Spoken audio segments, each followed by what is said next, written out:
Good evening, everybody. Welcome to Apex Racing TV, and welcome to the home of the Japanese Grand Prix for tonight's race meeting of the Racehub World GT Championship. Adam Bath here with Alex Simpson, iRacing World Championship driver, with you here tonight. And Alex, Suzuka, I believe it's one of your favourite circuits as well. Yeah, love Suzuka. Just absolute out-and-out driver's circuit. It's got a bit of everything you want there. Corners that lead into others. You have to compromise the whole first sector really just to nail the last section of that. And yeah, some really high-speed corners that there's always a challenge to set the car up because you've got some real low-speed stuff as well that you just need to you know, have lots of traction for. So yeah, great circuit, and I think it's going to be a lot of fun tonight in the GT3s. Running through the championship centres. Qualifying is just coming to an end. I'll get out so I can read them. It's David Baker that's leading the way in the championship. His Ferrari is on top. Second is the Audi of Carl Janssen, but he's only 7 points behind, meaning that tonight's race meeting could be pivotal in the determining where the championship's going to be going. Third is Christian Rose, Dave Baker's teammate, 35 points behind the leader. Then Marco Mogren, then Nicole Foggy, Chris Wood, Josh Thompson, then Jeroen Kaiser, Miguel Freitas, and Stu McFadden running at the top 10, just over 300 points, separating first down to 10th. Then in the team standings, we've got CQR Racehub doing well in the VSRTC, doing well in the World GT Championship as well. They have a 361 point margin over Radicals Online, and then it's Team Mad in third, Team Mad number 1. In third, then Northern Lights Racing in fourth. Fifth is Team Mad number 3, and then CQR Club, Small Town Racing, Paul Smith's team. Then Radicals Racing in 8th, CQR S-Line 9th, and Simmortal in 10th. And then moving on back, you've got the likes of Russ Vector and Boosted, and Bushfink and Scuderia Boosted, who will be hoping getting more points over the rest of the season. Qualifying just coming to an end now for 3 20-minute races plus a reverse grid. Should be interesting to see how that will affect the races today. And another bumper-sized grid, Alex, with 37 cars entering the session at the moment. Yeah, always good to have a good grid. And you're right, the reverse grid's going to be very interesting. It's not easy to overtake around Suzuka. The straights actually are relatively short, and you know, these cars got pretty good traction, so it takes a while for them to sort of wind up and get full effect of the slipstream. So I think, yeah, moves are going to be... we're certainly going to see plenty of them, I think, with the reverse grids, but they're not going to be like a straightforward if it was, say, like Monza last week, where they could just get absolutely shed tons of slipstream. Whereabouts are we looking in terms of seeing the overtakes taking place? Is it going to be a case of getting the best run out of the Casio triangle, the final chicane? I think that would be the favourite spot into turn 1, and then I think we will see some perhaps going into the final chicane as well. But again, it's not always easy to get the moves done because 130R tends to get everyone sort of single file through there. But yeah, if you can get a run and you can get a bit of an overlap, then there's potential to get a move done in. I'll run you through the grid as we are now starting to grid up. Very short formation lap here as well because of the way where the safety car is positioned. Sindre Stetsas then starts on pole position. He did very well at Monza in qualifying last week, and it looks like the form has carried over here. Dave Baker, championship leader, starts in second. Carl Janssen keeping him at arm's length, starting in third. Then Josh Thompson in fourth. Then it's Marco Mogren in 5th, Christian Rose starting in 6th. 7th is Stu McFadden, then Johnny Brandon, Stephen Baxter, Pete Newman rounding out the top 10. Then Chris Wood, top 10 in the championship, starting in 11th. Ben Gregory 12th, Stephen Dawson starting in 13th. Then Michael Evdoka 14th, Michael Hall in 15th place. Dion Phillips has been in the action the last few weeks. He's starting in the midfield again, 16th. Then 17th for Miguel Freitas. Chaz Draycott starting in 18th. I believe he's got some new paints. We have got them, so hopefully see them being showcased tonight. Then David White in 19th and Jeroen Kaiser in 20th. Adam Hedgecock starting in 21st. Then 22nd on the grid is Lee Deemer. Paul Smith starting in 23rd place. He was covering the BSR IMSA for us last night. Then Tom Jacobs, 24th. Then 25th for Maciek Sakovic. 26th for Michael Blake. Josh Rayfield, 27th. 28th for Stephen Burke. Then Scott Malcolm, Ronald Moons. Stuart Atkinson for the boosted team. Then Matt Bunn, John Roberts, Jason Rowan, and the cars that didn't set times, most likely due to penalties.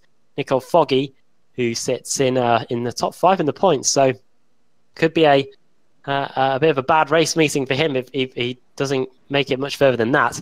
And then it's Craig Evans and Chris White that are at the back of the field.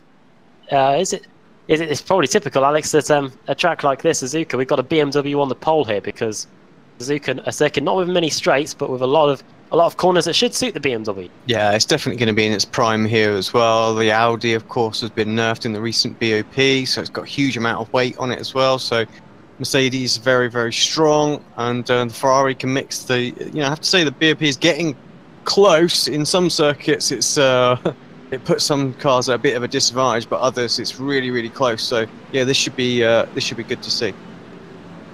This is the World GT Championship on Apex Racing TV. 3 20-minute races. Glad you're with us. Sindre Setsas gets going straight away. He was wasting no time. Green lights are on.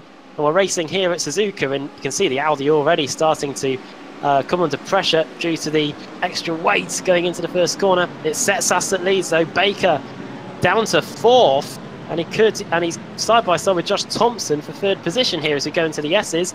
Carl Jansen's got through. That's great for the championship for Jansen in the championship. And Thompson, Jansen's Radicals teammate, and a Mercedes compared to Jansen in the Audi, got through as well. So advantage Radicals, Alex, first few corners. Yeah, fantastic start for those guys. They'll be happy with that one. And see how they can push on. But yeah, Baker.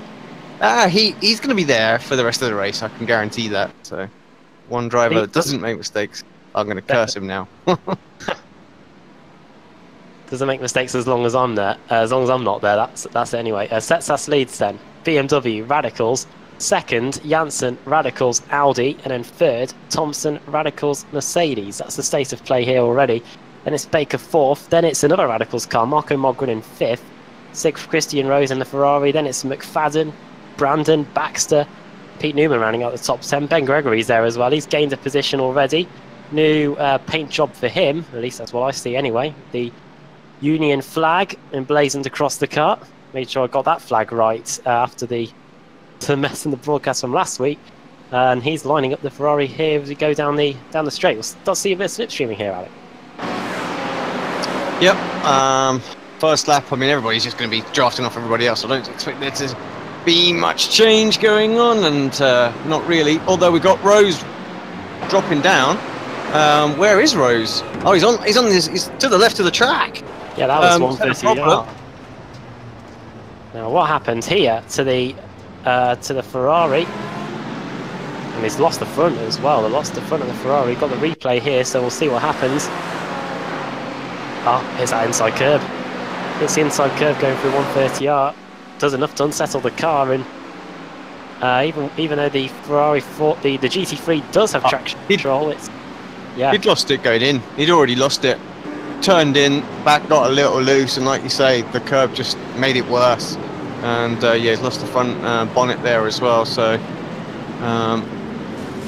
see how that fares. There's a bit of a concertina effect going on around him as well. So at the start there into the Casio triangle, but nothing major. One of the advantages in this series is if you do have a crash, you do get a new car, and that's what he'll do. He'll get a new car on it, and shouldn't lose a lap either because he was able to recover back to the pits under his own power. So that could help him in the long run, and may help him in terms of the reverse grid as well when that comes up at the end of the opening race. End of the opening lap then. Oh, halfway through lap 2 as well. It's Setsas leading, Jansen 2nd, Thompson 3rd, 4th Baker. Starting to lose touch with those 3 at the front now. It's Mogren in 5th, then McFadden, Brandon, Baxter, Newman, Gregory in the BMW. Then we got Chris Wood 11th, 12th Dion Phillips. Gained a few positions already, Dion. That's good from him. Then we got Michael Evdoka, in 13th. It's Stephen Dawson in the BMW.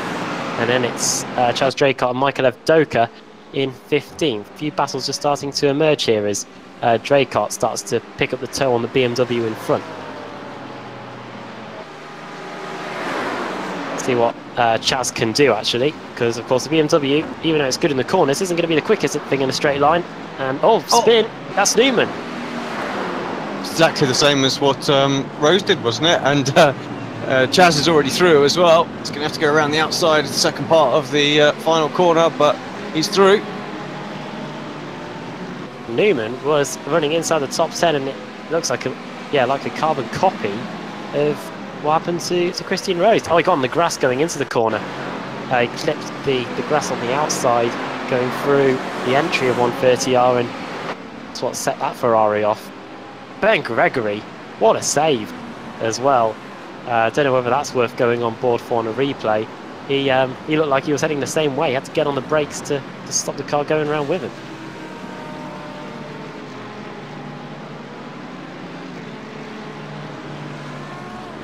Right, to live, and we go. Setsas and Janssen starting to pull away a little bit from Thompson now. Not much, but yeah, Carl looking strong. Trying to put a bit of pressure on the BMW. I kind of expected Setsas just to pull away a little bit here. BMW is particularly good on its tyres and on the long run as well. So the Audi on a little bit of extra weight, so yeah, has compromised it a little bit, but Janssen doing a great job with it. McFadden dropping down the order, he's round wide. Yeah, we've also got a Ferrari. We had a Ferrari off at the hairpin as well. That was Michael Hall. Oh, McFadden, he got nerfed off the track. That Spoon curve. Got shoveled off, or Matt Bunn around as well. So Michael Hall, Bunn around, McFadden getting hit. He got past Dracos as well. What happened to Chaz? He was in 12th. He's around at the exit of Spoon curve as well. Did he just lose it on his own? Looks like he did. The Dracos car sporting some Japanese font, Japanese text this week. Well, and Matt, he's also holding the position as well. It was Matt and Chaz that got together, I think. Looking at that, yeah, going into Spoon. So quite a few drivers have suffered already. Fortunately for most of them, they haven't had to retire the car. They've been able to either get back going again or got back to the pits to get the spare car. So quite a few position changes. This has all meant that at the top 10, it still Setsas, Janssen, Thompson, Baker and Mogren. But it's now Brandon, then it's Stephen Baxter in 7th. Then it's Chris Wood in 8th from 11th on the grid. Ben Gregory's BMW still going strong in 9th. And then Dion Phillips, who was in 16th, now finds himself in 10th. But he has got Stuart McFadden on the recovery trail here, trying to get past McFadden going into the Degner curves. Two of the trickiest corners to get right, especially with the curbs there, Alex. They're pretty abrasive, pretty high as well. So if you do hit them in the wrong way, you can find yourself off in that gravel trap on the outside. Yeah, very easy. Just sets the balance of the car. It's under load there. And yeah, very easy just to get twitch on, or a death twitch, which is even worse. Saw a few of those last night in the Grand Tour series that we cover. A few drivers really struggling, and that was at Monza coming out of the Lesmo 2. So keep an eye out for some telltale signs that people are struggling with specific parts of the track here as well. I believe the reason for the high curbs is just because this track is no longer used for motorbike racing after the amount of fatalities that we had at the circuit. The last one was back in 2003, and that's why the curbs haven't changed to the sort of flat curbs that you see today at modern Grand Prix venues. But yeah, Ben Gregory versus Chris Wood now, as Dion Phillips loses a whole load of positions. Oh, he does another Ferrari off a 130R. He's the third one we've seen today, and it looks exactly the same as the two before. Alex here going into 130R, just two wheels on the grass again. Yep, let's just get a replay back. Phillips exactly the same. Excite Racing car, yeah, just nicked the grass, didn't he, going in? What is with all these drivers trying to take some limits there going in, and yeah, it's absolutely killing them as well. He's fortunate he didn't end up in the wall, so he's going to be able to continue, but he's had to wait for the whole pack to stream past. Yeah, get that traction control mapped. You need to get the car spun around. You can't do it with the traction control kicking in. And yeah, get a button to map that, to turn that off. That makes a big, big difference to be able to recover in that situation. Oh, another Ferrari off, just as Dion Phillips has just gone by it. That looked like Newman again. And he's lost. He's got more damage to the front as well. He's either carried on from the first. I think that's just from the first incident, and he hasn't decided to come into the pit. Oh dear. Well, yeah, the spin recovery police, as Woody was pointing out last week, were out in force at Monza, and I'm sure they would have been out in force again here. Fortunately for them, I don't think anything will top the attempted spin recovery at the Netherlands by me in the Formula Renault. But yeah, I've seen quite a bit of that already. What is it, Alex? When he needs to do a spin recovery, do you just turn the traction control off and dump the throttle in the clutch and around she goes? You know, no traction control. It just spins like a butte. Just having a look at Sakovic and Draycott. They're having a good little battle. 19th and 20th there. Draycott trying to recover through. Sakovic. Just in front of them, you could see Dima and Smith going at it as well. Oh, that's great as well. Let's just have a quick look at that. Oh, Hedgecock gets punted. No pun intended. Sorry, Paul. Paul's going to be, yeah, if he's already, the red mist will be descending. We did read the iRacing chat last week. That's why the boosted puns started flying. They did request them. And we duly responded. But yeah, Paul Smith now in 17th place. Hedgecock didn't lose too much from that. He is at the back of this train though. He's now down to 19th. 2 positions gained so far for him. So should be able to recover as we're just over the halfway point in this race. Very good scrap here going on as well. We've got a whole load of different cars. We've got Dima, we've got Smith, we've got Sakovic in the Merc, Smith in the BMW. Hedgecock and Draycott in his recovering Ferrari from earlier. It looks like he's in a bit of a rush as well, as I think Ben Gregory and Chris Wood might be starting to duel a bit now further up the field. I think Gregory's just got that move done. He has. The BMW through into 8th, sorry.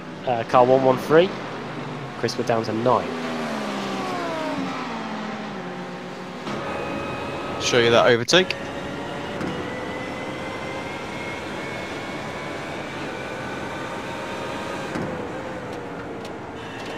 Looks like it's going to be. Is it a mistake through Degner too? Yeah, it was. Yeah, it was. Just ran a little bit wide, and you know what it's like when you get there. You get caught on the curb, and you just can't get the power down. And yeah, Gregory takes full advantage of that. Thank you very much, he says, and up to that spot. Chris Wood hasn't had the best weeks in the last few race meetings. Dropped 2 positions in the standings after last week at Monza, and with the Audi and the balance of performance being released, it could get a bit worse for him here. But he's doing okay in 8th, 3 positions gained as well for Chris Wood. Say now 2 because he's dropped down to 9th, but still doing okay. But he has now got to deal with the Ferrari of Stuart McFadden, who was around earlier on, and off goes Wood, and he hands the 9th position to McFadden on a play. Typically, I just moved away from that. Let's get another replay. I'll be with you in 2 minutes, Alex. Yeah, no problem. It's just we'll see this into turn 1. I'm not really close to put the pressure on, really, so it's a shame for Wood. Got distracted, maybe blinded by the lights flashing in the background, but yeah, that was an easy move in the end. Still a battle at the front. It's just the 2 of them now, but Setsas just half a second ahead of Carl Janssen. Got Rob in the chat. I'm hoping there's no team orders. Rob, I'm gonna let these guys go at it on the final lap or 2.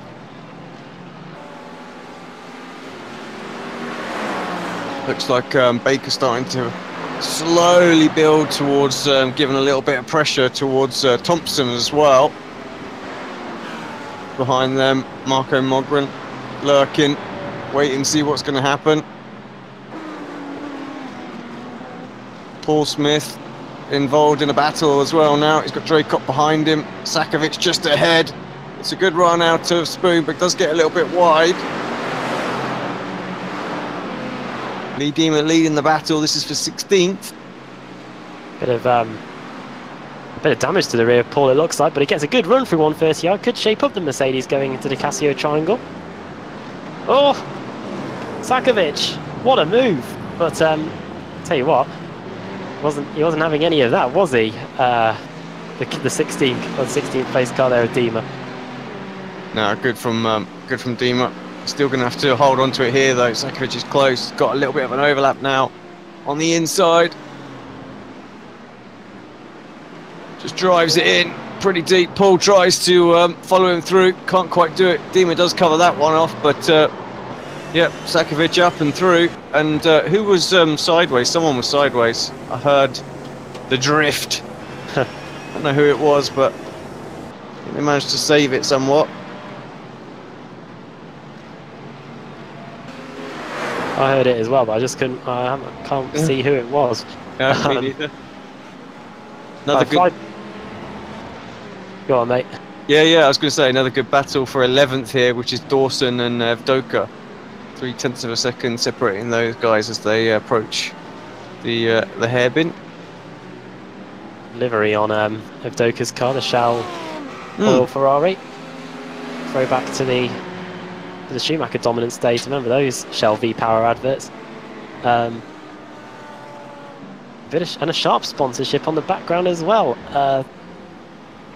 Bit of nostalgia there for you as the Ferrari closes up on the braking, going through the spoon curve and wrestling with the wheel as well as they go up the back straight to Wandsworth 130. I will see how much the Ferrari can gain in the slipstream when the BMW has got no one in front of them. The answer is not a lot. No, I think that's the advantage the BMW has coming out of Spoon. It's carrying that much more speed, so Ferrari has to wind up and then start to use the slipstream, and by then straights to the end of the straights already looming. Shows that the BMW is doing well around here. The quicker cars just can't do anything about it, even with the straights at the moment. They're going to have to do. They are going to have to get inventive if they're going to try and get past the likes of Dawson, Seth Sass, and Paul Smith. And speaking of Paul Smith, I think he's just got past Lee Dima, or he's side by side with Lee Dima, going into the first corner. The BMW, even with the damage that Paul has to the rear left, is flying. He started 23rd and he's up to 17th.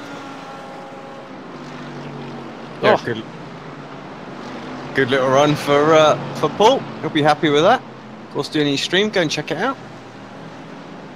Have it on in the background. You can keep on listening to us as well. 3 minutes to go here, and it's nearly a 2-minute lap, so we're not going to get too many more tours of this circuit in before we get to the end of the opening race of the day. Setsas looks to have it in control at the moment. Well, as in control as he can get, with the gap being 7/10 of a second. But of course, it is a 1-2-3 flying formation for the Radicals team, and knowing them, they are probably all in communication with each other, making sure that they are coordinating this finish at the moment, Alex. To some degree, certainly. I think at this point it's quite clear that they're not going to push each other too much, and yeah, just to be a good result, want it to be hold on to this 1-2-3. They'll want Mogren to see if he can have a little dabble at Baker and see if that 1-4 is on though. Yeah, and then they would be definitely delighted with that. The gap between Baker and Mogren is about just under a second. It's a few 7/10 of a second or so. We're going to squeeze 2 more laps in, I think. We're just coming across the line now, so, and into the first corner. So Mogren in the Mercedes, Baker in the Ferrari. Baker keeping Janssen within reach, just 1 position between them in Josh Thompson, with the gap being 7 points. My small limited knowledge of how the point system works in this series does tell me that this should put Janssen back into the lead of the championship, with 2 races still to go tonight. And looking at the calendar, we shouldn't have too many more races left. So championship going along nicely here, with not too many more race meetings to go. 2 more after this, I believe it is. So yeah, you're right. It's coming down to the business end, and just 1 more, Alex.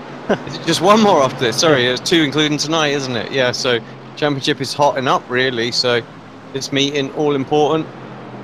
Here we go to Daytona next week for an hour-and-a-half endurance race, and that's really going to test them, test the drivers. And we've seen in previous years when we've come to Daytona in the final race meeting of the season in other series. Oh, go on. I was Smith. Oh, Smith's wide. He was continuing that battle with Dima. Dima got just a little nose up the inside, and yeah, Smith lost the place to Hedgecock as well now. So we're hearing from LJ as well that quite the opposite. All the guys, they're all in separate channels and not talking to each other at all. So yes. Well, we've also just received some breaking news that Mr. Woodhouse will be available. It will be along in half an hour. As here comes Paul Smith trying to get back past Adam Hedgecock, who he managed to negotiate his way through earlier. Oh, goes in deep. Hedgecock has to give him the space, and Paul a man on a mission there. Even though he lost a few places, he's still in 18th place, 5 positions gained from where he started. So Paul's still going along well. And yeah, there you go. What about the Apex drivers, Alex? Are they all together, or do they all go in their own separate rooms for? No, we're all in separate rooms as well. We've got spotters that can jump between if needs be, but yeah, for the most part, we keep out of it as well. So it's there you go. That's I couldn't be in a room with everyone else. I'm too busy effing and blinding, so you know, just put them off. Apart from the Le Mans 24 hours, or maybe we now know what you were thinking when me and Woody were there for that final lap of the race. Sindre Setsas leads. Then he's got a healthy 1.1 second advantage over Carly Jansen. Second, Josh Thompson is in third. Then it's Marco Baker in fourth, and then Mogren in fifth. Looks like there's going to be no change in positions there in the closing stages of the race. What we do have, though, is a good scrap between Ben Gregory and Stuart McFadden on the final lap. BMW v Ferrari. Oh! That's Baxter losing it. Loses 2 places there as well. Gregory signed his own death warrant then. Dear me. Holds on to that. I thought McFadden saw an opportunity to get 2 places there in one, but couldn't quite pull it off. Still might get a run. Setsas though on the back straight. One more time around 130R. Oh, he's well on the grass, but no such issues that we've seen from the Ferraris. BMW, sturdy machine, strong and stable, could almost say. Coming through the final corner, Sindre Setsas. BMW is going to take the victory here in the opening race of the day at Suzuka. Carly Jansen, second in the championship, second place here. And then Josh Thompson completing a clean sweep of the podium for the Radicals team. Dave Baker, he was the championship leader going into this race meeting. I'm almost certain that he's lost it, but I'm sure as long as he was only 1 position away from Jansen, he'll be happy with that. Then it's Marco Mogren, Johnny Brandon, Ben Gregory was able to hold back Stuart McFadden. They both capitalised on the near-death experience for Stephen Baxter there on the exit of Degner 2, and then Chris Wood rounding at the top 10 in his Audi. What else have we got down the fields? We've got Michael Hall here coming across the line. He was in the gravel at the hairpin earlier on. Didn't suffer any damage, but he does come across the line to finish in 21st, 6 positions lower where he started. In fact, he finished in 20th because someone... Oh, this is close between Moons and Blake. Moons loses it on the final corner. He's going to lose 2 places there as well. Phillips slips by. Here comes Chaz Draycott. Look at the state of that. That Ferrari. Didn't actually see what happened to him. No, me neither. Came across the line to finish in 32nd. I don't know if we'll be able to go back and have a look what happened to Chaz. I'll see what lap where he suffered the most. Lap 9, 2 minutes 21. So definitely something wrong happened here. Gonna have a quick look now, just fast forwarding through the lap. Everything fine going through Degner 2, up to the hairpin, everything fine here. Up to Spoon. Fighting with the Northern Lights racing car. Fine, going through 130R as well. Oh, no. What happened here then? Oh, nothing he could do. Right. If we can find a replay of it, if we can't, I can tell you what happens. Going through 130R, Chaz Draycott's following the Merc of Craig Evans. Evans don't know what happened to Evans actually. Very odd. Any chance of a replay of it, Alex? Well, I'm trying to see if I can find it. Here we go. So Evans might be the one to focus on. I really have no idea what. The Merc got on the grass on the exit 130 and then got on the brakes, and then Chaz had nowhere to go, straight into the back of him.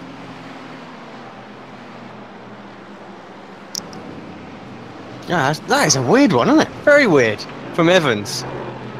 It's like he was, Like looking down at something, looked up. Yeah, exactly. I was going to say it was almost like he was texting. Do you know what I mean? Because that's the kind of thing. He was like, "Oh shit!" Do you know what I mean? Yeah. Get on the brakes and then and Chaz just like, "Oh no." Well, ironic because I think Chaz once crashed out of the Le Mans 24 hours for looking at his phone when behind the wheel. I remember Paul telling me about that one. But yeah, Craig Evans and Chaz Jacob colliding, and that was how Chaz ended up down the order towards the end of the race. Right, let's run you through the finishing order then for this opening race of the day. 2 more to come as well, so don't go anywhere from here. Plus we'll have Andrew Woodhouse later. Sindre Setsas wins, Carly Hansen second, Josh Thompson third. Well done to all those 3. Well done to the team as well, because they did complete a clean sweep of the podium there and help close the gap. CQR Racehub team in the teams championship. Josh Thompson third, Baker fourth, then Marco Mogren in fifth, making it 4 Radicals cars in the top 5. Then Johnny Brandon sixth, Ben Gregory's BMW finishing in 7th. Stuart McFadden, the Ferrari, recovering to 8th after being around in the spoon curve on the opening lap. And Stephen Baxter 9th, and Chris Wood dropping down to 10th in the end, but did finish 1 position higher than where he started. Stephen Dawson finishing in 11th. 12th, Evdoka. 13th for David White, then Miguel Freitas 14th. Ron Kaiser 15th, 5 positions gained for him. And then Maciek Sakovic gaining 9 places from 25th on the grid to 16th. Then Lee Deemer 17th. Paul Smith finishing in 18th place. Could have been a bit higher, but still 23rd to 18th for Paul. He'll be happy with that, I think. Then Adam Hedgecock, the Merc that Paul got by with a few laps to go, finishing in 19th place. 20th for Michael Hall after being in the gravel, and only finished 5 places behind. So good recovery drive there from Michael Hall. Then Craig Evans 21st after starting in 35th. Not setting a time either in qualifying, so started at the back, Evans, and managed to recover well. Stuart Atkinson in 22nd. Good job there by the Scuderia boosted driver. Then Josh Rayfield 23rd. 24th for Michael Blake. Dion Phillips in 25th. One of a few cars to be around in 130R during the race.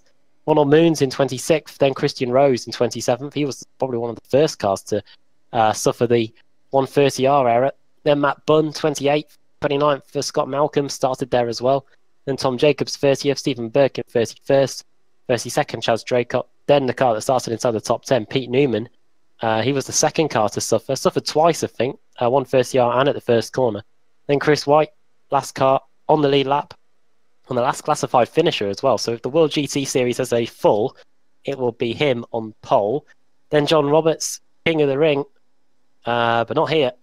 He finished in 35th, 4 laps down, and then 10 laps down. Jason Rowe and Nicole Foggy didn't take the start. Hopefully he's back for either race 2 or race 3. Right then. Yeah, he will be back. He jumped in the Audi, didn't he, by mistake? I did see it on the Facebook group. Yeah, so. and once when you join the session and you choose your car, that is it. You can't exit the session and change. You were binded to that car. That's it. So he's just stayed out of it. We should be back in the next one, back in the Merc. So yeah, don't worry, Nicole. We've all done it. Yeah, that's not because Nicole didn't want to race a Ferrari. It's just because for the whole season you've got to stay in the same car. And well, he's a Merc driver as well, isn't he? Yeah, he's a Merc. Yeah. So everyone's done that at some point. Let me get the wheel up then, and we will find out who's going to be on this pole position. Right.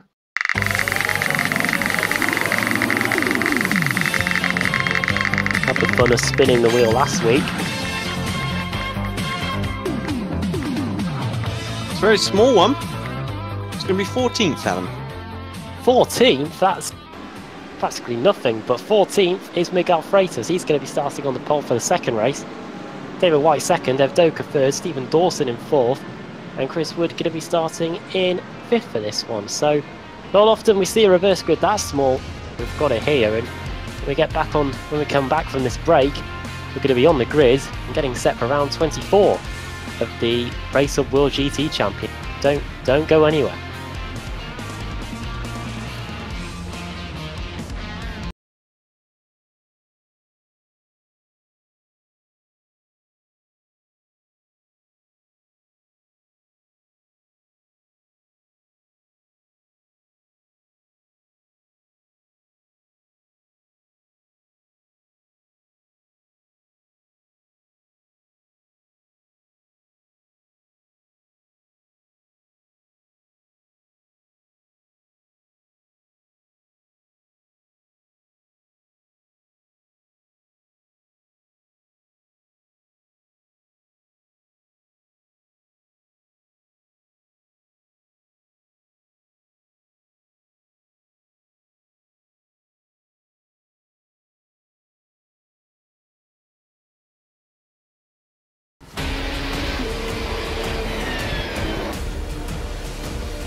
chair of the Indianapolis Motor Speedway.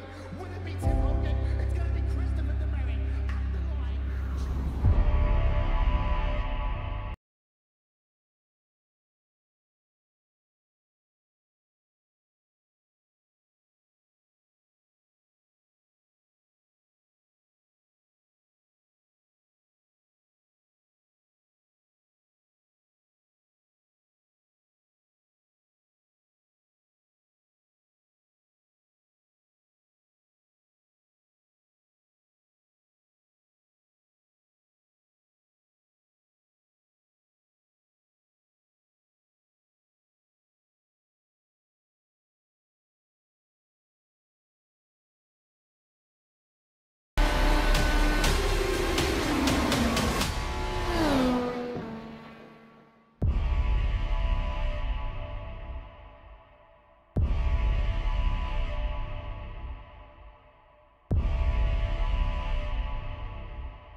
Welcome back to the World GT Championship.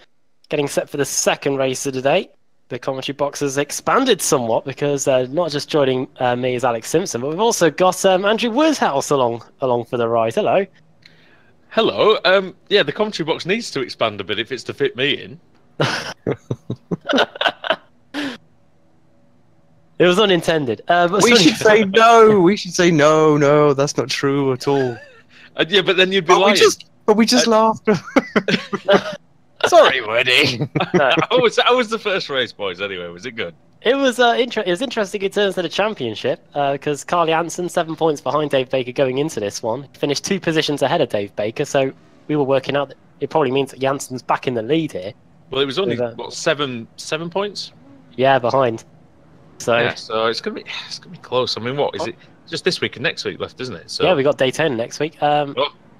Yeah, the points haven't been updated. We're rolling, by the way. Here we go. It's a Freitas on pole in his Audi. The Audis aren't going to be as effective as they have been the last few weeks if you're just joining us because of the new balance of performance. New balance of performance. 40 kilos, wasn't it? 40 kilos, yeah. Trying to work out what that's the equivalent of. I remember that's 40 on top of what was already on it as well, so it's already had quite a bit. So it's like the equivalent of adding my head to the car, isn't it? 40 kilos.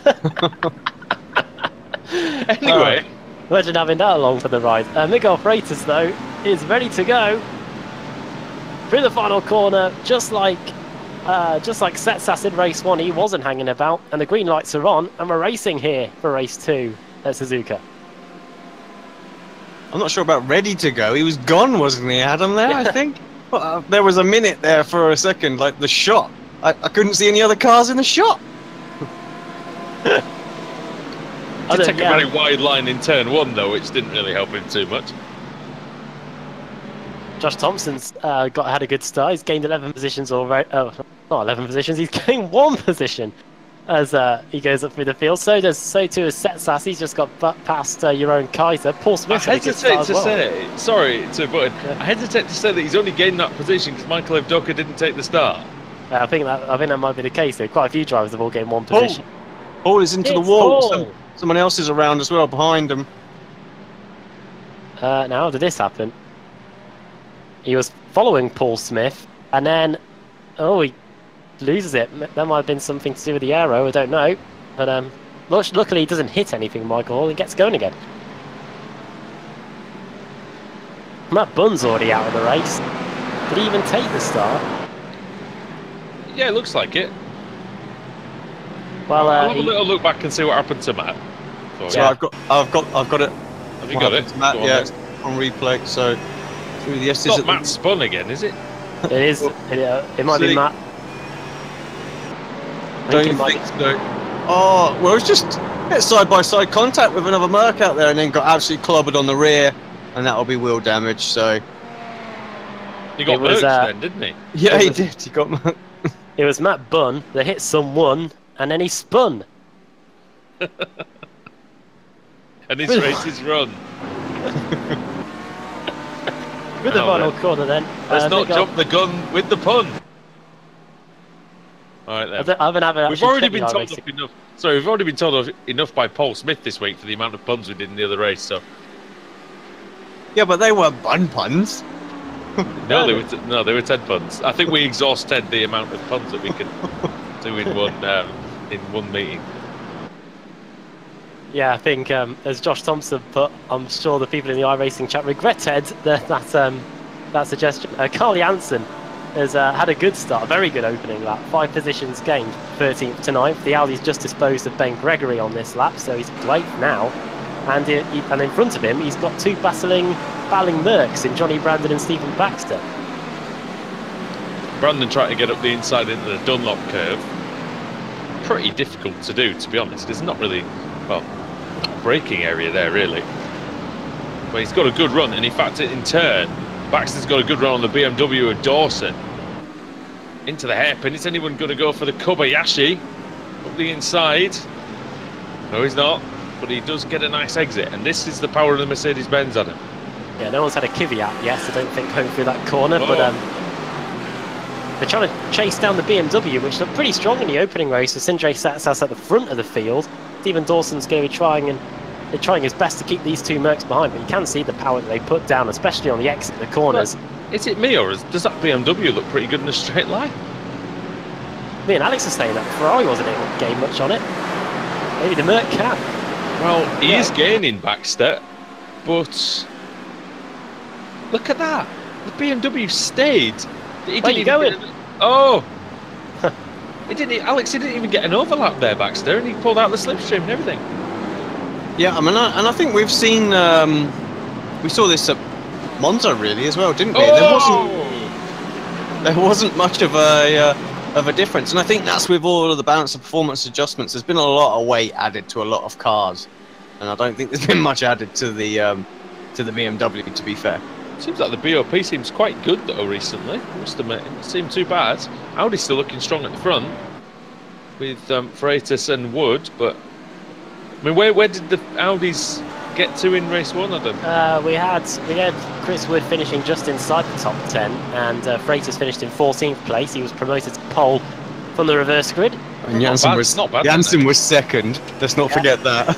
Yeah, championship leader now. How could I forget that? Well, it looks like they've done a good job recently with GT3. So, continue. We need some more GT3s though. I know we always go on about the Bentley, but that'd be nice to get. It'd be nice to get maybe the Lambo and things like that in there. Oh yeah, give me the Lambo any day. That's it. I think the Bentley would be fun though. It's a big boat of a thing, isn't it? Sound good as well. Definitely from memory when we were at the Nürburgring last year. Oh, the Aston as well. I'm sure they did. Does it still do a GT3 Aston, Adam? I know you watch a bit more GT racing than me. I didn't actually watch the Blancpain last week. I did see that it was on, but I didn't watch it. Here comes Baxter again into Spoon. He's not going to get through into Spoon Curve, not in the first part anyway. Might be able to set him up through the second part. But again, he just cannot, even in the slipstream, it's impressive how that BMW is pulling itself along the straight. Really impressive, the BMW. Glad it's doing well for a change. Are you going to hop back in it? It seems like it's competitive again. It's the flavour of the month, isn't it? May have to. Oh, heck! Well, the BMW is nearly gone. They're going through 130R, and that's given Baxter a bit of damage to the front of his Merc. Might have to get a new wheel, you know. Might have to get a new wheel to try that BMW. I concur with that. I think it's only so much longer, Alex. It can keep dragging out that driving force GT, isn't it? This is it. Stuart McFadden's going well in the Ferrari. We haven't really mentioned Ferrari at all yet here. And, I'm sure Stuart McFadden's older than the Stuart. Sorry, he's probably younger than me. He's older than the Stuart McFadden. I thought you were going to say, yeah. We know from experience, Adam, from doing IMSA last year, that Ferrari likes Suzuka circuit. Yeah, we were in the GTE though. I'm sure the GT3 it probably still is the same. It's pretty much the same car, isn't it? I mean, it's the 488 still. And here comes McFadden then. He's not going to have a go into Degner 1 surely, because that is it's pretty suicidal, to be honest. But yeah, he likes these fast S's, doesn't it? We both got a win each in the official last year. Yeah, a win and a crash each, I think. Yeah, well, you had a crash, I had a spin. Yeah. I know, yeah, fortunately you didn't hit anything. Oh, I nearly didn't hit anything, but then I was stopped in the middle of the track, and then someone who must have seen me coming from a good few yards away still managed to hit me. That's the joys of racing with such a bad I rating that you're still the noobs. McFadden, great attempt by McFadden, here he is. He got on the inside, Alex, and he kind of got Chris Wood to open the door a little bit, because he wasn't sure whether he was going to send one up the inside into the first part. Yeah, good awareness from Wood. Didn't give him too much room, but enough that if he did just overcook it a bit, he had a little bit of breathing room. He was able to defend. The ball wide at 130R in the mid. Did they make some contact there? Well, it was close. He was trying to overtake him off the circuit then. And Wood was going to do defending off the circuit as well. That was quite remarkable. Got a legal overtake special going on. We got Freitas is still going well. We know that he's a good driver though, don't we? Yeah, banging in those consistent lap times. Just can't quite break away from these two. He wants them to proper go at it, I think, doesn't he? Is it finally happening for Baxter, Alex? Oh, it's Wood. Oh, he's gone off. Oh, and he's right on in front of the Mercedes. Oh! That's the Mercedes into Dawson. Now this Steve could, Dawson was kind of wrong place, wrong time there, wasn't he, really? yeah, he's just coming around the corner, minding his own business, and that happens. This could be interesting. Janssen trying to get past the Team Mad Audi as well. Oh, he's going to go for the Eddie Irvine, and he gets it done. There's damage, look, on the rear of Wood's car. I'd be surprised if he's got the grip through Dunlop. Just got hit by a tank, didn't he, after all? So. Oh, yeah. The German tank. Through the Tegna 2. Championship watch for I reckon Janssen's going to try it here. Oh, he thought about it. Oh, who's that around the outside? Is that Thompson? Must be. Oh, no, it's not. It's Mogren. Mogren. See that damage on There's the Josh, he was sat behind just watching it all unfold, driving sensibly. Turned over a new leaf or something, maybe. Just like, what's this guy doing? He's a maniac. Well, here comes Mogren now.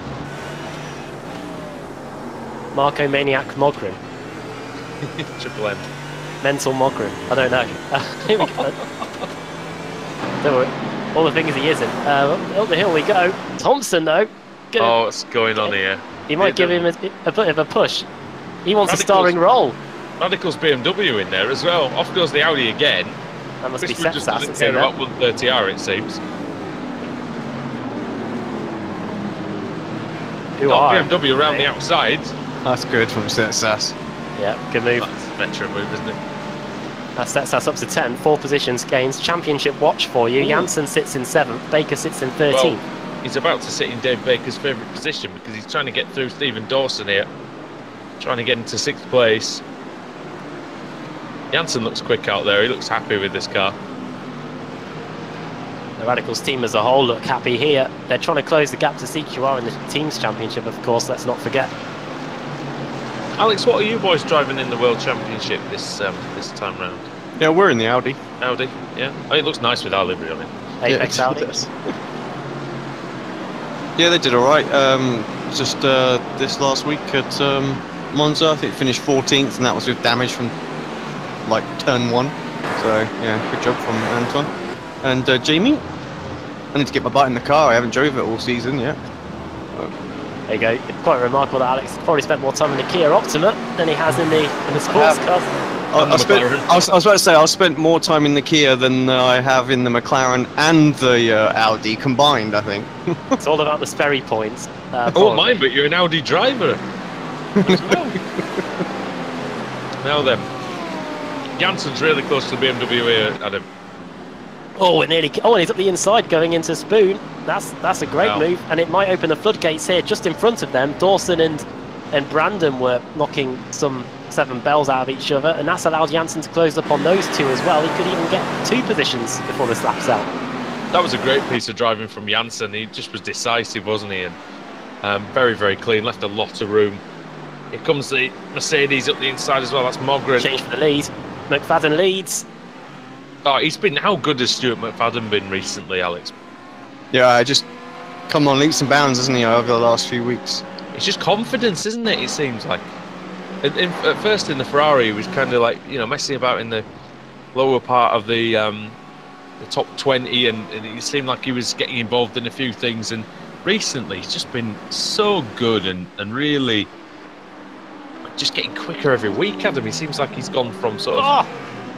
Yeah, he has been looking good. Sindre Setsas just got hit off the track. They're going into the second corner by Stephen Dawson, who I think was having enough of being ridiculed by the Radicals. And yeah, he's got back on the circuit against Setsas, but he's now behind the Team Mad Merc of Sakovic. He's down to what for me looks like down to 11. Yeah, he's just ahead of Dave Baker in the Racehub Ferrari, and behind Baker is Gregory. So yeah, BMW looking good here. Up the inside of Setsas goes Maciej Sakovic. He's going for it. That's Setsas trying to get the move done round the outside, I think. No, I think that's Sakovic. Oh yeah, you're right. Oh, well, he's wasting no time, is he? Now the BMW. Oh, he's hit contact. And he's hit Gregory as well. Hopefully that hasn't done much to Baker's car, because he's a championship contender after all. Yeah, it seemed like a light impact, didn't it? It doesn't look like there's any damage on the Ferrari. Alex, I don't know if you can see any different, but it looks like he's largely got away with that, I think. Yeah, I think so. Oh, a bit of slight damage on the front right, but Sets I don't us think in. it's going to affect him. Yeah, he was the one that got absolutely hammered there, really, more than anything. So Paul Smith's in this group, Adam, as well. With Dave Baker.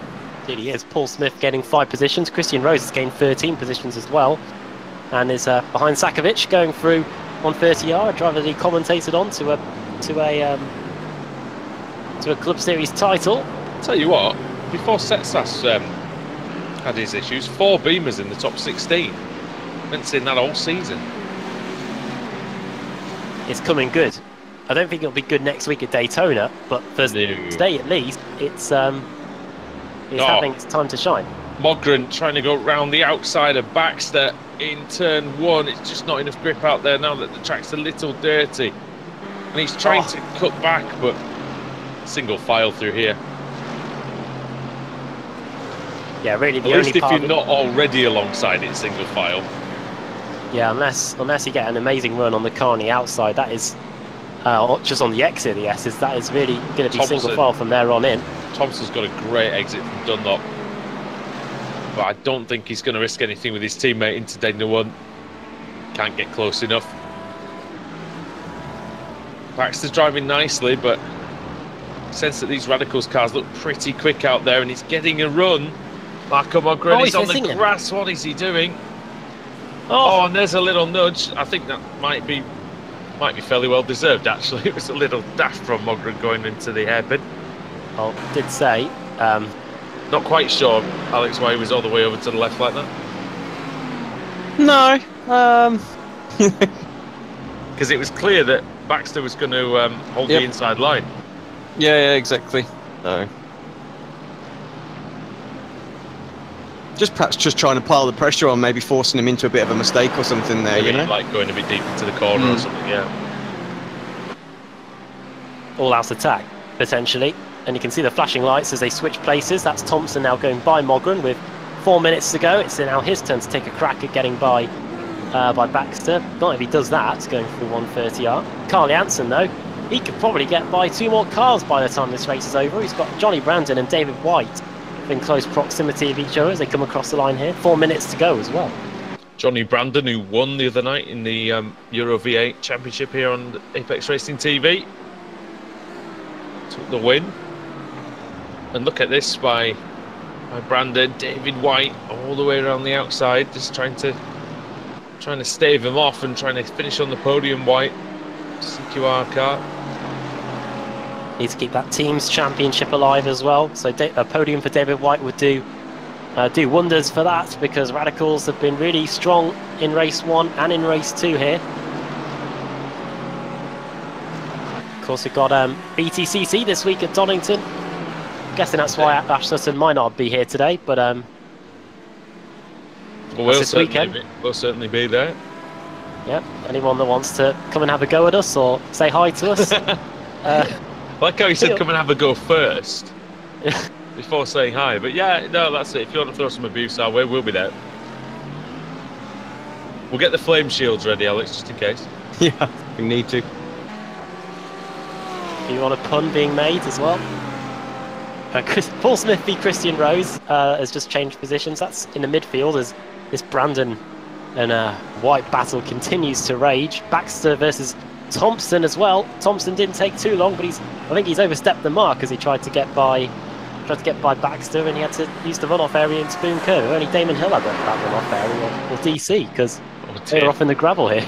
Well, there he comes now. He just this time get a good slipstream, Thompson. Decent overlap round the outsides and keep it on the circuit and make the move. Whoa! Yeah, very good. And look at the teamwork. Oh, he's missed it, has he, Mogren? Oh, yeah, he boxed Baxter into perfection there. Easy for me to say.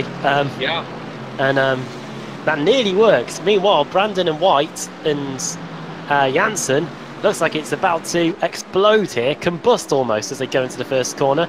Jansen's just trying to pick the most clean line. Well, Johnny Brandon's through.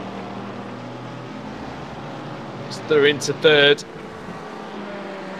Good job, Jansen now and David White fighting it out for, well, what have we got? 2 laps Just to under go, 2 do you minutes. think? Yeah, just under 2 minutes. Yeah, this will Oh, it's going to be close. We'll probably get one more lap in. We'll get one more lap in. After this one. This is the penultimate lap.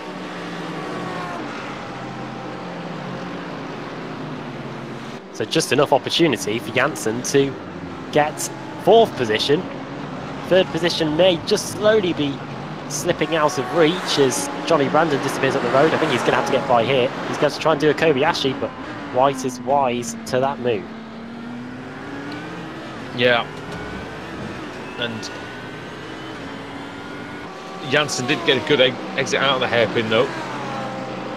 As White had to defend the inside. Janssen took a big old wide line there. And I think Janssen's focus now. Oh, twitch, big twitch. Going off. And that's bringing Josh Thompson back into play. Alex, ironically, it looks like going a bit wide through Spoon has actually helped him out a bit there. Yeah, it's Which amazing. It can do. Yeah, it's amazing. It can do. You do take the off track, but you obviously get the better run. That's why there should be grass there, I think, mate. I agree. Just for that reason, you know, because in the middle of the corner, if someone goes off, they're not going to have a serious accident, I don't think. Oh. David White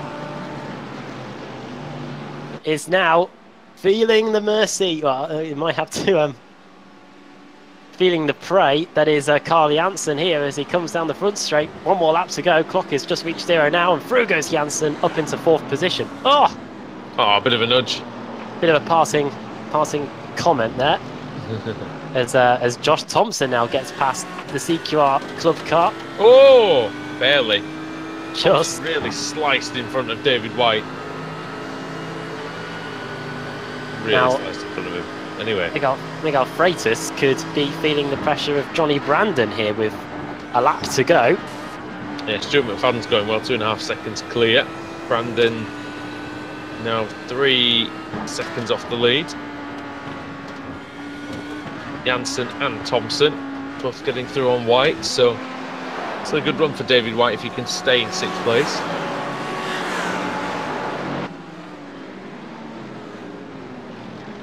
Good battle that's going on really. There's 5 cars in the midfield. It's Ben Gregory, Paul Smith. Those two are going at it, going into the hairpin with a few laps to go. Or with a couple of Ferraris as well.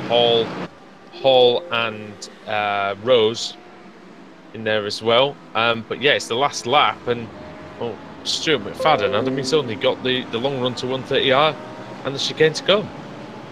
And not long to go. What a race this has been from Stuart McFadden. Started in 7th, got to the lead, the 2/3 of the race. What brilliant pace the young Scot has been showing in the Ferrari here as he comes into the final chicane, the Casio Triangle. He spun in the opening race after contact as Johnny Brandon takes 2nd place away from Miguel Freitas. But he's going to win here. It's BMW in race 1, it's Ferrari in race 2. Stuart McFadden wins. Who's going to get 2nd? It's a drag race for 3rd. Who got 3rd at the line? It was Carl Janssen by 1,000th of a second. How important could that be in the championship? 1,000th. That's as close as it gets. Apart from Sebastian Job and Wojciech Savinovic, that is as close as it gets. It's almost as close as it gets. Yeah. I mean, that's key for Janssen, that, Alex, isn't it? And then, you know, the last corner, managing to sneak up on a battle between Brandon and Freitas, and he almost got the pair of them. Yeah, absolutely. Great driving. Very, you know, every point counts, doesn't it, at this point in the season? Business end, it's very, very close. So, another good result. Edge is a bit further away from Baxter there. Yeah, is it Baxter or is it Baker? Baker, sorry. Baker. No, I just wondered. Baker's 11th then that time, so not bad, but you know, that's where he started, so might be a little bit disappointed he couldn't move forward. Christian Rose on his 17th. Chris Wood, the Audi dropped to he dropped down to 19th by the end of the race. Oof. He got knocked around a bit though, didn't he? He got damage. Yeah. Foggy started at the back. Do we know why that is? Did he because they retire from the didn't. previous race? He didn't do race 1 because he picked the Audi when he joined the session. Oh, well, that was sensible, wasn't it? Um, Dear me. But he got to 20th, so that was good from the current champion.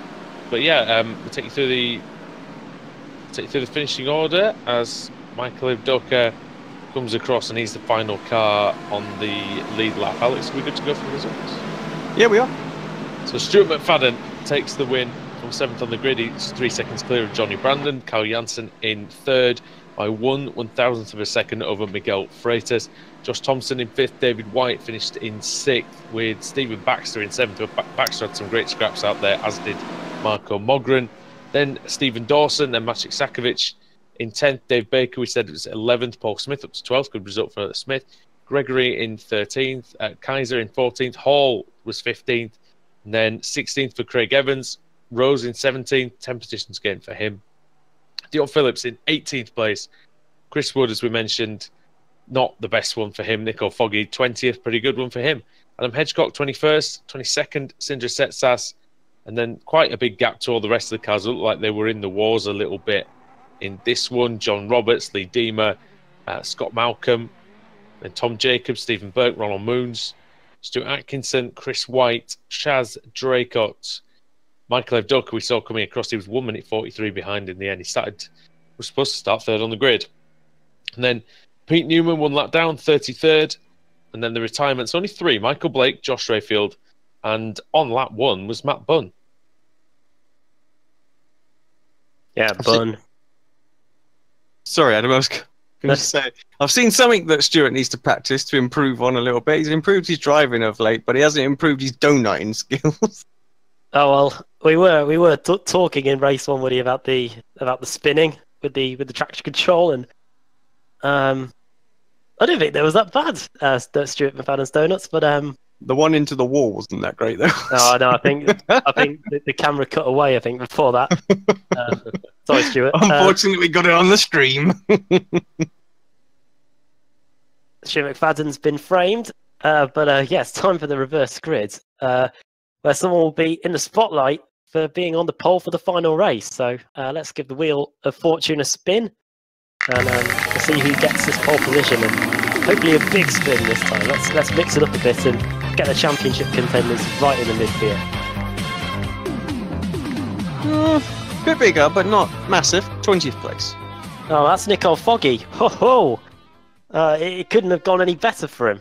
Couldn't compete in race 1 because he picked the Audi. Finished in 20th place here in race 2, and now he's on the front row of the grid. He's on the pole for the final race. Chris Wood's in 2nd. Dion Phillips is going to be back at the front again. He's going to be starting in 3rd. Christian Rose could keep his championship hopes alive with a strong result here, starting in 4th. And then Craig Evans going to be starting in 5th position. Right then, we'll just take a quick break here on Apex Racing TV. But you saw there, we've got everything we need for a great final race, and it's coming up in a few minutes here on Apex Racing TV.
Welcome back to the World GT Championship, the Racehub World GT Championship here at Suzuka, getting set for the final race of the day. And we've got a slightly bigger reverse grid for this one. In the commentary box once again, Adam Bath, Andrew Woodhouse, Alex Simpson, and we're running through the starting grid. Starting on the pole then, for this final race of the day, it is Nicole Foggy, then it's Chris Wood, then Dion Phillips in third, Christian Rose fourth, then Craig Evans fifth, Michael Hall sixth, Johan Kaiser seventh, then it's the two BMWs of Gregory and Smith, then Baker in his Ferrari, hoping to get some points back in the championship, with Janssen starting a long way down the order. Then Sakovic, Dawson, Mogren, Baxter, Dave White, then Josh Thompson, Miguel Freitas.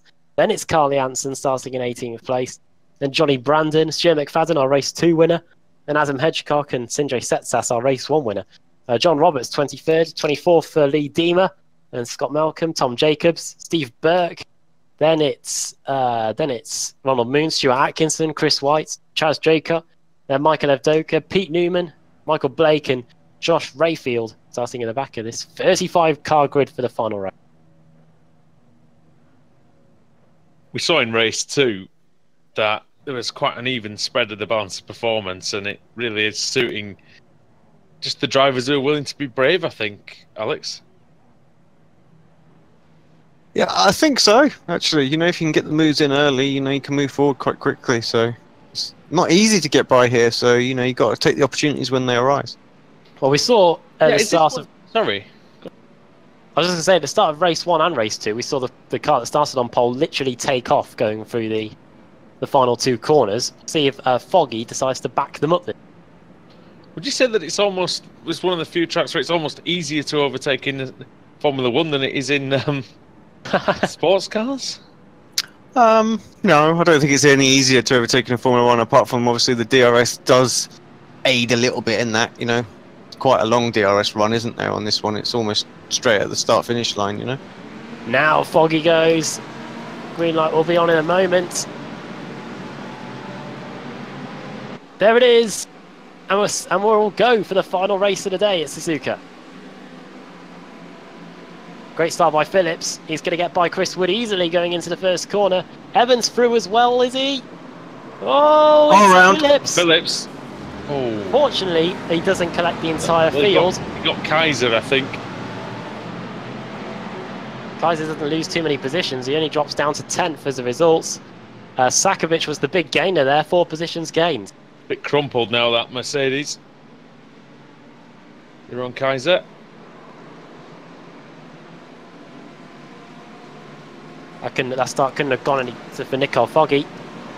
6 tenths of a second lead. What's happened to Kaiser now? He's dropping down the order. Has he crashed again, or is? I don't know really. Don't think he's crashed. He might have had a slowdown, but oh, he did go off again. He really went off on suffering. exit Dunlop. Oh, he got whacked off by one of the Radicals, Merck. Somebody's off at Degner, aren't they? Somebody's in the gravel. Well, they were in the gravel. I couldn't quite see how it was. Dave White. Dave White. Man, who nearly finished on the podium in race 2. Michael Blake hitting Pete Newman. Still going though, both of them. Tom Jacobs has made a fantastic start. He's gained 8 places, up to 18. In one of Chaz Draycott's teammates, isn't he, in that livery car? Christian Rose as well, up into 3rd. Important race for him if he wants any chance of this title. He really needs to win this one. You would feel, at least, Adam, anyway. Yeah, he is. Looking at the championship standings just going into this race meeting, Christian Rose was quite some distance behind.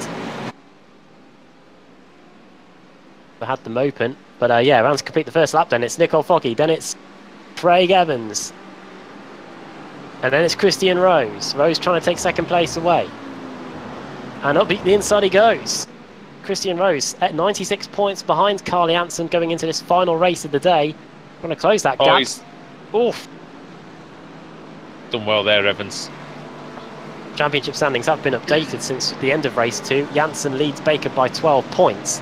So if Baker gets a good race here, he can close that gap down to probably 7 points going into the final race of the season, maybe even closer than that.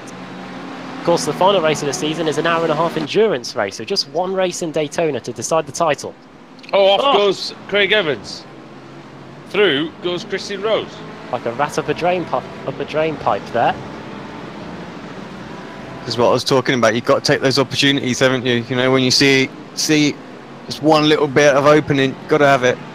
Well, we saw, didn't we, Alex, last week, or the week before, AOR Formula Renault a few weeks ago, that you can easily get high-centred on that curve if you go off at Degner 1. And he's kind of lucky, Evans, really, that he was able to sort of go beyond it, go onto the gravel, and then from there you can slow it down a bit better. Good battle in the midfield. Some championship contenders in there as well. We've got Dave Baker in 8th.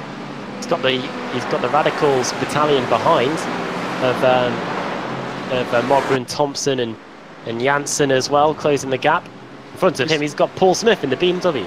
This is where, for me, Baker needs to be decisive, Adam, because he's ahead of the two Radicals Mercs. He's ahead. Excuse me. He's ahead of Janssen. He needs to really try and put some cars between he and them. Well, Gregory's has had a poor exit out of the final corner. Paul Smith's capitalised on it. See if Baker can get past the red, white and blue BMW here. Well, Smith's up into 6th. Car coming out of the pits, not at the right time for Carl Janssen, at least. Oh, Gregory's there gone. goes Gregory. And somehow the and Radicals that's damage to the. That's damage to Thompson. Oh, and another Radicals car in the background. That's Setsas, isn't it? No, it's not Setsas. It was the other one. Janssen's Audi. This is big for Carl Janssen. Oh, there's somebody else. It's Baxter. McFadden has made a right mess of that as well. Yeah, Baxter backing it into the gravel. Did they hit each other? I would put money on it. You would be getting some winnings. Yes, they did hit with each other there. And that was a bit silly from McFadden, Alex, because there's no need to be so close to the car in front there. I didn't quite catch it, I'm sorry to say. It's just I was too busy looking. Rubbish, isn't it? Yeah, I can't comment on it. I was too busy looking at what Janssen was going on with Gregory. I was just a bit worried we were going to have an incident with our championship leader for a moment there. That's true. Thompson's just pulled off a worldie of an overtake around the outside of Baker in the hairpin. So that's a Radicals car in front of Smith. Now then. Right, Paul Smith beat Josh Thompson. This could be interesting. Now it's Smith. Smith needs to try and forge ahead. Oh no! Off goes the BMW. Now Thompson surely can't complete this overtake because he's gone outside of the course. Right, this is the opportunity for Baker, but Thompson nearly closes the door there, and he's got a great run on Paul Smith this time. Thompson has some kooky-looking aerodynamics on the front of that car now. It's Yorkshire versus the Isle of Man here. Smith doing the very sensible job covering the inside because it's very difficult to go all the way around the outside. Because turn 1's relatively easy, Alex, but the radius of 2 means that it is a lot harder. He tries to get the power down early. Round the outside goes Baker on. Well, Mogren manages to. Sorry, Baker stays ahead of Mogren. Janssen off and he's as well. pushing him now. Thompson's pushing Smith. Janssen was off in turn 2 as well. He's down to 16th place. He was in 11th. Didn't even see Janssen going off. So championship constantly changing here. So if you can get a replay of that one, Alex, and see what happened to him. Just getting it now. Some help. Yep, just getting up now. Off goes Paul Smith. Come on, Dave, get up the inside of him. He's going through. He's trying, Baker. Oh! Late on the brakes. He's to the outside, that's Mogren. Smith is going to go into battle with Mogren, and just look at these BMWs, 4 of them in a row. Gregory. That is one long BMW. Ends with Smith, ends with Dawson.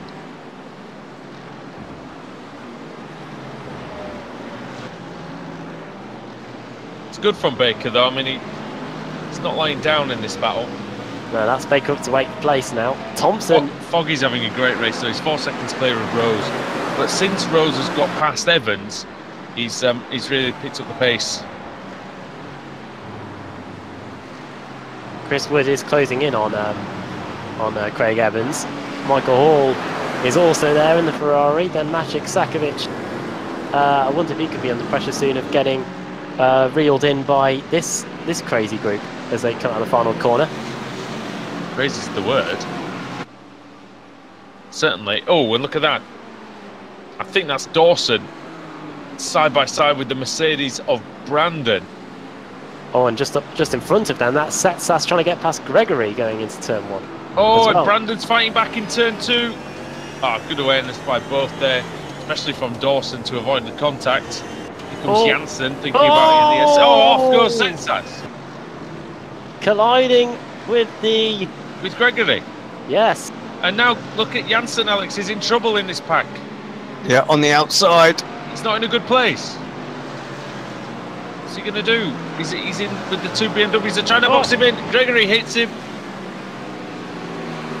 Ricochet off each other. Stu McFadden's now also in the mix, the race 2 winner. Gregory rising the curbs, going through Degner.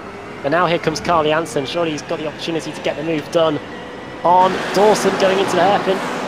I think he's going to try it because, yes! Oh! Oh, that was brilliant. Tremendous move there by Janssen. It's not over yet though, Alex. Dawson's by Gregory's cross. Oh no! Oh my word, he nearly absolutely wiped out Tom Jacobs, who's absolutely grabbed his pants and gone onto the grass. I would have done too. Dear me. Brown trouser moment there. Ben Gregory, Alex, how he survived that and stayed on the course, I have absolutely no idea. No, me neither. Just watching a replay back of that whole sequence, really, for Janssen, where he gets past Gregory, How good was behind that? Dawson. Oh! Retaliation! Retaliation time by Sindre Setsas and Ben Gregory. That's And- just daft, isn't it? Oh, well, they've just converged into each other. They haven't... Maybe it Nobody's, was... nobody's made a big move. They've just... I think it might just be inconvenient that it was the 2 drivers that collided earlier. Yeah, there's nothing malicious there. I don't think they've just come together and just crashed with each other. I'm afraid. Doesn't look like anything silly.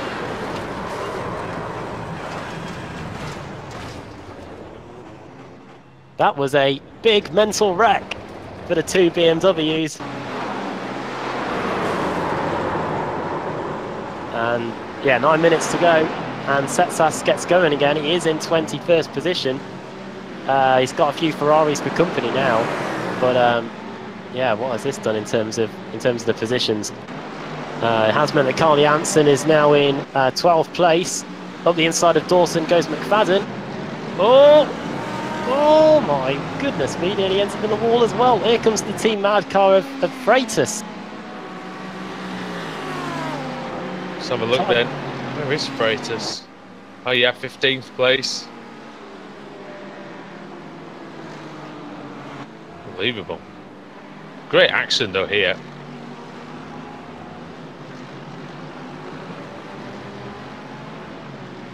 Everywhere you look, isn't it? That's what you expect from any racing series that we have on Apex Racing TV. A reminder that later tonight we've got the Ritmus X Sports Car series coming back for another season on the channel. Yeah, it's great, isn't it? And, Mike Dam in a Mazda as well. That's going to be good. Well, I tell you what, that's going to shake that championship up no end. You will see that at 1:15 AM. Just a few short hours time, just over 3 hours time, you'll see it here on the channel. 7 seconds is the lead for Foggy now, Adam, and he's absolutely pounding the good lap times in. Yeah, I think we knew from when he got the reverse grid pole that it was going to be a very difficult man to beat. And yeah, he's got a 7-second advantage already over Christian Rose with 7 minutes to go. Well into the second half of the race now, approaching the closing stages of the final race of the day. Chris Wood is still keeping Craig Evans at arm's length. What about Josh Thompson? He's obviously the man to watch. He's the man on the move, and he's closing in on Michael Hall. He was 1.3 seconds quicker than Hall on that last lap. Yeah, we'll see. Alex, I just want to get your opinion on that move by Janssen. For me, that's one of the best ones I've ever seen in GT3. That's just really, really clean and really, really nice. Yeah, it made the apex perfectly as well. It wasn't like he sort of It threw wasn't it a in dive, there. was it? No, Oh, it that is. Oh my goodness! He's gone through him. Thompson. Well, that was really good as well. How good was that attempt from Thompson? And how good was the attempt from Michael Hall to try and stop it? It didn't work. Thompson's through. These radicals, boys. Oh, look at Hall. Hall in spoon curve. Oh, he's clipped through him. Well, anything you can do, he said. He nearly did it. Alex, that is very, very lucky indeed that they clipped through each other, because that would have been the end of Thompson. Yeah, they sort of clipped through each other as well at the hairpin, exactly the same. So obviously some net issues going on there. Oh, we're about to watch the spoon one back on the replay. We were just watching the overtake as well. Ferrari nearly went then, going through 130R. Hall was all over the place. Yeah, they were lucky, very. It was a good move into the hairpin, though, wasn't it? Oh, fantastic! Yeah.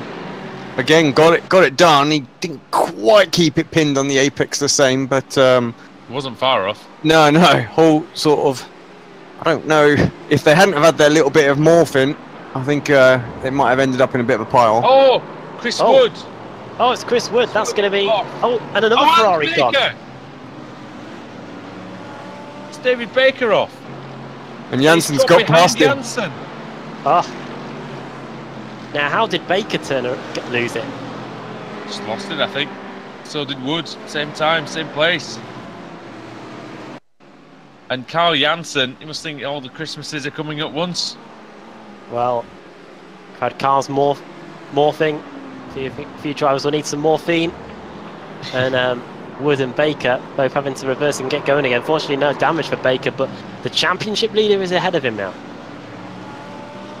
Carl Janssen then.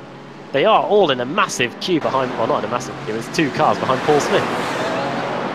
Sorry, Paul. It's a moderately sized queue. It's not a trolley train. Yeah, it's not the Transpennine Express that goes through Yorkshire, which I'm having to go on in a few weeks. But Paul Smith is currently sat in 8th place. Then it's Johnny Brandon behind. Then it's Janssen. For how much longer? Because Janssen wants through. Like we said earlier on in the broadcast, actually, we will be at the British Touring Car Championship in Donington Park on Sunday. So come and say hi to us if you see us. We'll be having no doubt we'll be in our team gear. So have a little come and have a word. It'd be nice to see you. And if you want to insult us, then that's fine too. I think I'll be hiding behind. You can hide behind me. Yeah. We've established that works. I don't remember. Oh, and Alex can hide behind you because he's a bit smaller as well. So yeah, I'll be ducking. You're almost like a rubbish version of a Russian doll. Here comes Janssen on Smith. Here comes everybody. Yeah. Paul Smith's been done by 2. Is he going to be done by Dave Baker though on the exit? Nearly. Oh, Janssen is so close to the back of the Mercedes of Brandon. And Alex, how hard is it to run that close behind another driver just continuously without hitting them? Well, let's jump on board and have a little look. I mean, when you get really close, the visibility becomes almost non-existent. You know, it's just nothing, especially with the size of the Merc. Oh, well, I think that Brandon let him go, didn't he? Oh, well, that was disappointing. Did he lose the car a bit? Maybe. We paid for blood. No. Yeah.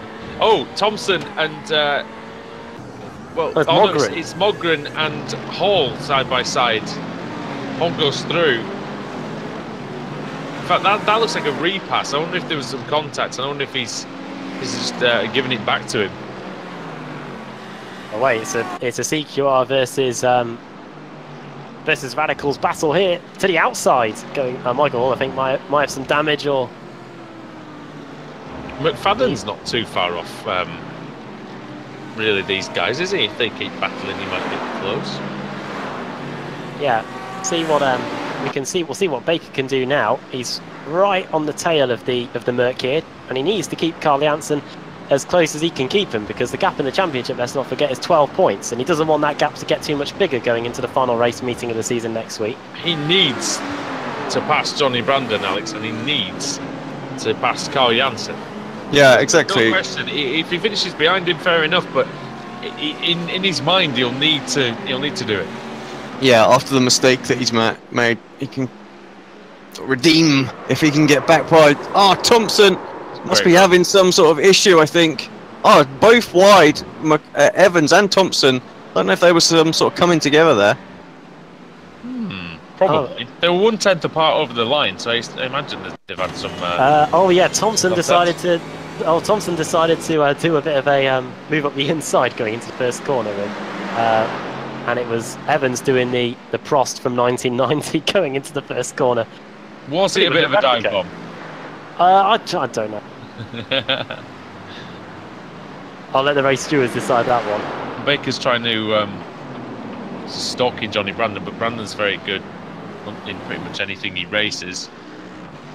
So you don't think it's going to make it easy for him, but well, you never know. We've seen mistakes happening in this evening's races.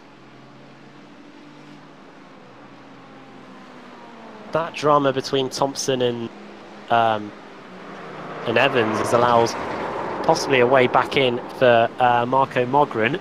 He's not too far behind, and everybody else getting pulled along as well, the likes of Sakovic and Janssen, an outside threat with 40 seconds to go. So when Foggy gets to the line, we're going to be starting the final lap of the race. You're right, Adam, that was a carbon copy of that start there, wasn't it? It looked exactly the same. So yeah, I can see Josh now in that cockpit. If you no longer go for a gap. Senna told me to do that move right there. Right then, one more lap to go of a track that Schumacher did pretty well at. Won here in 2000. Schumacher did, yeah, brilliantly. 2001.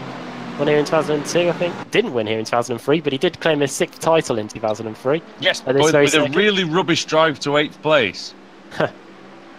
When he ended up crashing with Takuma Sato.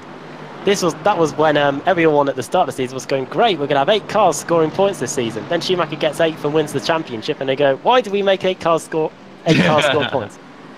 That's it. I was saying that, I was delighted. Yeah, but Kimi would have got points off of that as well, you know? Yeah. Sakovic is in. Oh, they're inside each other. Janssen's inside Sakovic's car. Oh, how's this happening, Alex? I don't get it. What's happening? Oh, that's not mustard at all. He's just driven through him. He hasn't had to overtake him. USDK, a few corners to go. No wonder Carl Janssen's doing so well. Sakovic is it? Yes. Is he invisible? New feature is coming like soon. Bruce Willis in The Sixth Sense. Is he actually dead? Carl Janssen's got a blooming invisible car. No wonder he's so good at this. I've no words for this now. Also, Marco Mogren is desperate to get past Craig Evans. He's going to almost hit the Merc going through the exit spoon curve. We've got half a lap to decide this. Now, I take it, Alex, that you can't disable collisions in an iRacing session. No. Here comes Nico Foggy, Adam. He's coming through Casio Triangle. Here he comes then. We've had all 3 manufacturers apart from Audi win today, and it's Nico Foggy that wins. Christian Rose has come through. Bad F1 stats, is it? That? Everyone won bar Audi. Christian Rose finishing in 2nd. Craig Evans is going to keep. Josh Thompson is going to be on the podium, I think. No, it's Craig Evans. Craig Evans finishes in 3rd. No, he doesn't. My timing screen's a right mess. Josh Thompson finishes in 3rd. What a botched attempt of a finish. That's like saying that every tyre manufacturer has won a race in F1 this season. It is I am the admin of that F1. Now, look at this battle. Blake, Evdoka, White, and Scott Malcolm, they're very close. Oh, this is close. Michael Blake is just going to beat the V-Power car of Evdoka to the line. It's the thrust vector car, that, Adam. You need paints updating, sir. I thought I had updated them all. Oh well, going into the final corner. John hey, Roberts, who I haven't complimented on his livery tonight, so complimented. No. Well, he's just taken Chris White on the final lap in another BMW. So the BMW with the resurgence in the series, there's about 6 of them out there. With the final corner comes John Roberts. Then he's going to take what should be 30th. Scuderia boosted car. 29th. 29th. And then White behind him. There you go. There you go. Club 73 BMW. Unless I've got the wrong paints again. I think that's right. But and he is the last classified finisher. So another entertaining race and possible championship implications as well. Woody, don't often get to say this, but take us through the results. Heck, I forgot about that. Right, it's Hick Foggy who wins the race. 10 seconds clear out of Christian Rose. Josh Thompson in 3rd. Craig McLeod-Evans in 4th. Marco Mogren 5th by 0.2 of a second. Michael Hall 6th. Very close with Carl Janssen at the end, but he staves him off. Magic Sakovic, well, Janssen went through him to finish in 7th. And then Johnny Brandon 9th. 10th, David Baker. 11th, Paul Smith. Baker could have had a gain in the championship, couldn't he? If it wasn't for the sprint. Paul Smith in 11th, Stuart McFadden 12th, Stephen Dawson in 13th, 14th was Miguel Freitas, Sindre Setsas was 15th, then it was Jeroen Kaiser in 16th, Tom Jacobs in 17th, 18th for Stuart Atkinson, Stephen Baxter in 19th, and Chris Wood in 20th, Chaz Draycott then in 21st, and then cars quite a bit down actually in this race. Michael Blake, Michael Adoka, David White, Scott Malcolm, Josh Rayfield over a minute down, Lee Deemer 27th, Ben Gregory then 28th, John Roberts 29th as we saw. Chris White started for 30th, finished 30th, and the cars who retired, Ronald Moons was out, as was Stephen Burke, Adam Hedgecock, and then out early with Pete Newman. And we saw Dion Phillips, Adam. He made such a good start. He got up into 2nd place and then lost it completely. Yeah, it was a shame, really. Dion Phillips right at the very back of the field. Thought he might have had a chance. Yeah, that was a shame. Right. Championship standings will get updated in a minute, I'm guessing, and we'll see what the state of play is going into the final race of the season at Daytona next week. But for now, we do have drivers getting ready to talk to us. So we'll start with Stuart McFadden, one of the drivers of the evening, I think. And here he is in the commentary box now. Stuart McFadden, hello. Hello, how you doing?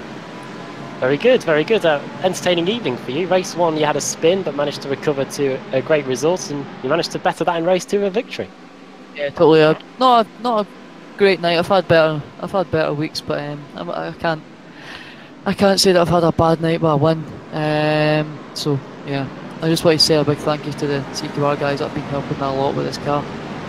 I came on leaps and bounds with it, as you could kind of see in the broadcast. I mean, 5-6 weeks ago, I was battling just to get into the top 15. Now I'm in the top 15 and battling for wins and stuff, especially qualifying high up as well. So a big thank you to them. As far as I'm aware, you've got some new pedals for this week. Have they been in action today? No, I haven't got any new pedals. Oh, I don't know where you got that from, man. I've got a G29 pedals. Well, I was just having a quick look on your Instagram. that shows me. Oh no, that was just I wish I had them. Oh really? Oh, God. There you go. Well, hopefully, if you do well in the championship, you might get some prize money to get them. I don't know, but yeah, hopefully, man. That's the plan.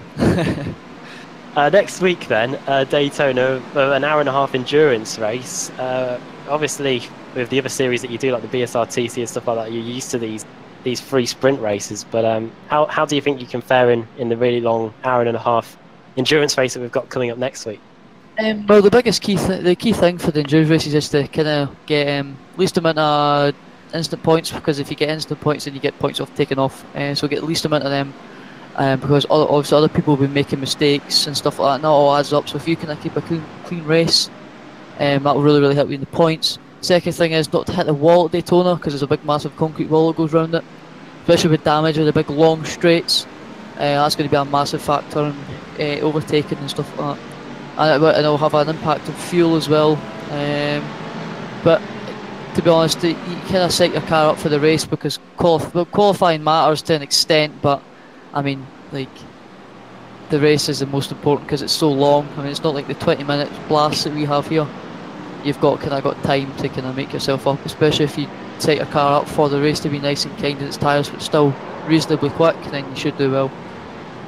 I'm looking at the championship standings. You're on the fringes of the top 10. Is that your target for the end of the season to get high inside that top 10? Oh yeah, most definitely. I'm really pleased if I make it in the top 10. Obviously, missing a couple of rounds at the start of the season just to do just a couple of things that I've been doing. But if I make it in the top 10, then I'll be really happy. And then next season, I'll be going for the title. But well, I would like to go for the title. I'm not going to say I'm going to win it 100%.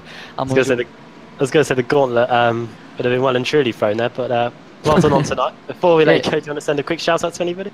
Just the CQR guys for obviously helping me in. I mean, I'm not in the team, but they're willing to help me out with lots and lots of stuff, especially with setups and stuff. I don't really have a lot of knowledge about them, but well, I had an alright knowledge before I went in, but now I've got a really good kind of knowledge, and I don't need to change anything bad. We'll change anything like drastic if I know what to do, depending on what the car's doing, which is obviously really, really important. But not just for this car, but for other series as well. So a big thank you to them for having my Scottish voice in the chat.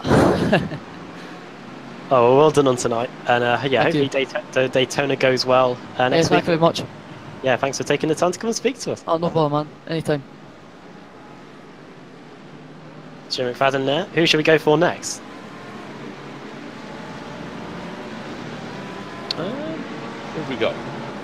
We've got Janssen, we've got Rose, we've got Evans, Thompson, Malcolm, Sindre Setsas, our race 1 winner.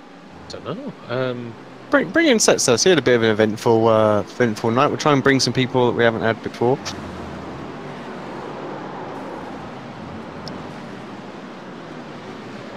Sindre Setsas, hello. Hello. The evening started off well with the win, but it slowly went back from there. Finished in 15th place in race 3. Tell us about your race meeting. Race 1 was good. Race 2 and race 3, I think I just trust these guys too much with the amount of space I give them. So a lot of people just turn me when they don't get 1.5 cars with. They only get what they need, and then they can't place the car correctly and spin me out. It's just shit, really. And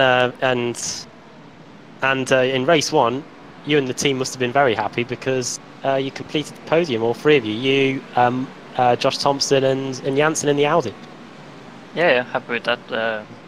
Shows we can set up more than 1 car as well. Having 3 different car manufacturers in the 3 as well. In terms of the team's championship, then strong results for all of you today. Do you reckon you can catch CQR in the final race meeting that's coming up next week? I don't know. I don't think so, but pretty good race. Anything can happen, I think. And I don't know. Is this one of you? You haven't done too many race meetings this season, but you've shown you're pretty good in qualifying. And with Daytona being just 1 hour-and-a-half race, do you reckon qualifying could be pretty important at Daytona next week? I would count me out.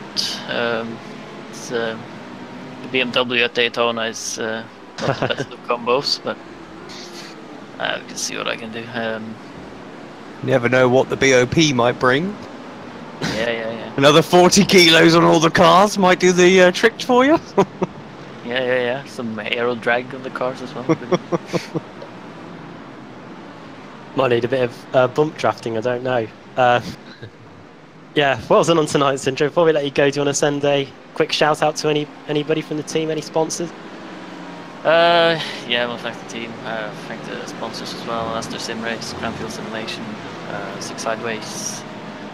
Yeah. Great. Well, well done on the win. Well done on getting the BMW up there. I'm a big fan of the BMW, so good to see that at the front of the field. And yeah, if we don't see you at Daytona, then well done on what you've done for the season so far. Yeah, thanks. Apologies, Sindre's lap. But I think we all know what he was referring to. I'm sure him and Ben Gregory maybe talking about that later. I don't know, but we have got quite a few people now queuing up for a chat, and we do have our two championship contenders there. We don't have a massive amount of time, do we? But I think we should probably try and get Dave and Carl in here, I think.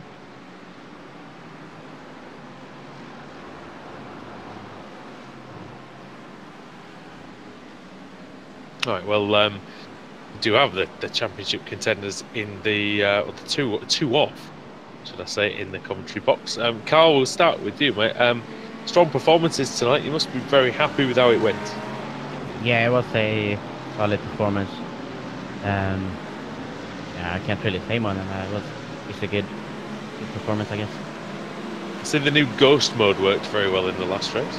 Yeah, Zakovic was lagging a bit, and basically he was. Oh, it's his fault, is it? Yeah. You know, I have to blame it on something, you know. Well, he is the magic. He's the magic sandwich. He's the magic sandwich. So maybe he just did some magic and vanished briefly. I don't know. Yeah. How was the Audi doing with the 40 kilos then? Do you notice much of a difference? With Andrew's head in the car, yeah. Around here it was fine, but when we drove at Monza it was just terrible. You couldn't get the straight line speed wasn't there, and you couldn't get any drive out of the corners either. But around here it was actually really good.